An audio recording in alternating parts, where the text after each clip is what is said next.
Have you ever wondered what games you should keep or you should lose? Find out here at Purge Reviews. Have you ever wondered what games you should sell or you should use? Find out here at Purge Reviews. Find out on our top 10 list what games you cannot miss. Don't forget to subscribe to Purge Reviews. Hi, and welcome to my countdown of the top 100 games on Board Game Geek. All I'm doing here is counting them down. Today's date is November 13th, 2017. We will be doing 90 through 81 today. I will be telling you just a little bit of my thoughts on each one, telling you what I think, maybe if it's a keeper or a purge if I played it, if it might play to you, and who I think might like it. I hope you find this useful, and let's go ahead and jump right in. Number 90 is one of the oldest games on this list, Cosmic Encounter. Now, this is a really fun party game to me. I call it a party game because I think it's really easy to jump in and teach people to play. Non-gamers can totally play as long as somebody kind of knows what's going on. I don't feel like the powers are that hard, although you can cherry pick the powers. If somebody's new, just let them pick out what they find interesting and jump in, because the majority of the game is a negotiation. You will be backbiting and fighting with your friends. You will make alliances and breaking those. So you're going to have a really good spirit about playing this. But I really like this as a party game. It plays 6, pretty good with some of the expansions. Cosmic Encounter is a total winner for me. Number 89 is Paths of Glory. This is a game I played quite a while ago.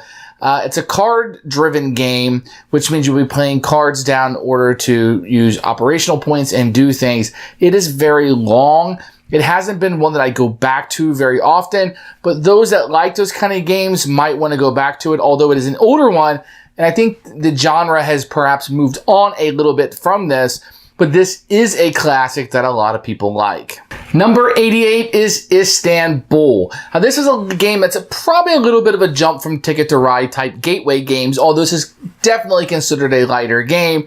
It's a game about moving around on the board and using your, I guess, movements as efficiently as possible. You'll be going after victory points and moving around this market. The market does have a modular board, so it can be changed every time you play. It's a really fun little game. It's on the lighter side, sure. It has a really good expansion that you can add to it. I highly recommend Istanbul, and it's a definite keeper for us. Number 87 is Chaos in the Old World. This is one I played like a long time ago, and I haven't gone back to it very much, just for reasons, no particular reason. But it was Blood Rage before Blood Rage, but Blood Rage after Midgard. So Chaos in the Old World takes the Warhammer 40k and puts into the board game. Asymmetrical on each of the 4 sides, very cool. But it's an area control game where you're playing cards to do things. So this is when it's really cool. The Horned Rat expansion is very popular. And when I would say if you're into Warhammer and you want area control, this is probably one you might want to go. Although Blood Rage may now be the better game. Your mileage may vary. Number 86 is Railways of the World. Used to be known as Railroad Tycoon 3.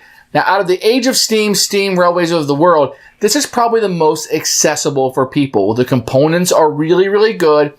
And it's just not as brutal as, say, Age of Steam is. It lightens up a tad and makes it a little bit more playable for a lot of people and a wider audience. The board is big. The components are good. There's a lot of expansions. There's a lot of different maps. This is a winner. So if you're looking for something not as brutal as Age of Steam, I would probably tell you to skip Steam and check out Railways of the World.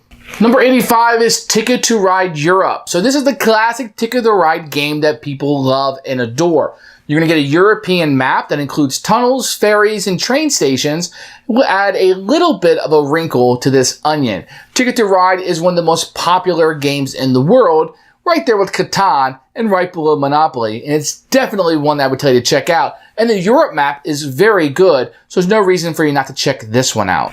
Number 84 is Command & Colors Ancients. I played this one maybe a half a game quite a few years ago. It's a Command & Color system, so think Battle War, Battle Cry, or Memoir 44. But you're going to have these blocks that give you a fog of war. So this is one I would tell you to check out if you're hardcore. Get a used copy like I did that's already stickered. You definitely don't want to sticker this bad boy. but it's a fairly good game. I tend to stick with Battle Lore or even some Memoir 44 more specifically, but this is one that if you're interested in this time period, you can definitely check out, and it's a little bit different due to the fog of war. Number 83 is Nations. Now this one plays a lot like Through the Ages. I would say even maybe a more accessible Through the Ages, although I do prefer it Through the Ages. This one makes the war a little bit easier, a little bit more abstract. Everything you're doing is a little bit more abstract. I didn't care for the artwork as much in this one. I prefer Through the Ages, newest edition. But it's Through the Ages light, but I don't want to give the impression that this game is light at all. There are some differences and similarities, so if you like Through the Ages, definitely one you want to check out. And if you like this one, then definitely check out Through the Ages. But Nations, for me, is a really good standalone game. Enjoy it quite a bit. I'm actually surprised to see both of them in the top 100. I prefer Through the Ages. Number 82 is Suburbia. This is SimCity in a box. Now, this one is a really cool, like, little auction mechanic, and you're playing these city places down, and they play off of each other. Not only what you're doing in your city, but what your opponents are doing in their city. The main flaw of the game is being able to track everything, and there's some third-party hardware that you can get to kind of make that easier, but it can be a little difficult. I prefer it with 2. That's probably the sweet spot for me, but Suburbia is my favorite city building game, and I really do like Suburbia a lot. And check this one out for sure. It's a keeper. Number 81 is Star Realms. I think this is a fine little card game, 2-player game that can be expanded with more decks. I don't tend to like it as much as everybody else does. I'm kind of lukewarm on it. I like the app. When somebody pulls out, I'm fine playing it, but it's definitely not something that I'm into or want to be great at. I prefer other deck builders that a little bit have more in it, like Marvel Legendary is probably my favorite. And I tend not to like just this race for points that you find here.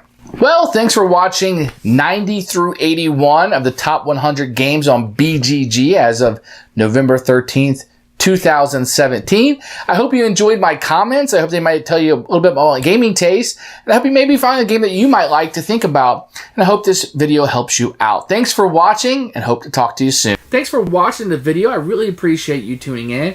If you liked it, please like it and hit that little subscribe button. That really helps out the channel, lets us know that you're getting the videos that you want. If you agreed or disagree with what I said, feel free to comment below. I'd love to hear what you have to say, and I promise that I will comment back. Thanks for watching, and everybody else, keep playing games.